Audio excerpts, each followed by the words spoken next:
મધ્ય પૂર્વમાં યુદ્ધની સ્થિતિ છે। ઈરાને આજે ગુરુવારે સવારે ઇઝરાયેલ અને અમેરિકી સૈન્ય મથકો પર મિસાઇલોનો નવો મારો ચલાવ્યો છે।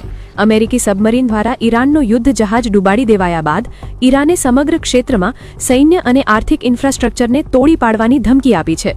તેલ અવીવ અને જેરુસલેમમાં અત્યારે સતત એર સાયરન ગૂંજી રહ્યા છે અને લોકોમાં ભારે ફફડાટ વ્યાપ્યો છે। સામે પક્ષે ઈરાનમાં 1000થી વધુ લોકોએ જીવ ગુમાવ્યા છે।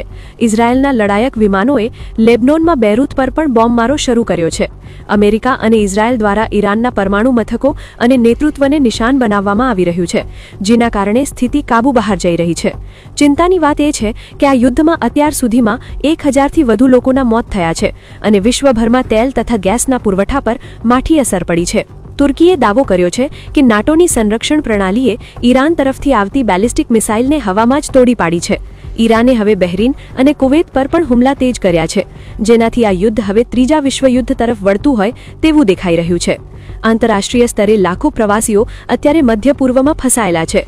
લોકોએ ચિંતામાં ડૂબી ગયા છે કે સમગ્ર વિશ્વને મુસીબતમાં મૂકનાર આ ભયાનક યુદ્ધ ક્યારે અટકશે।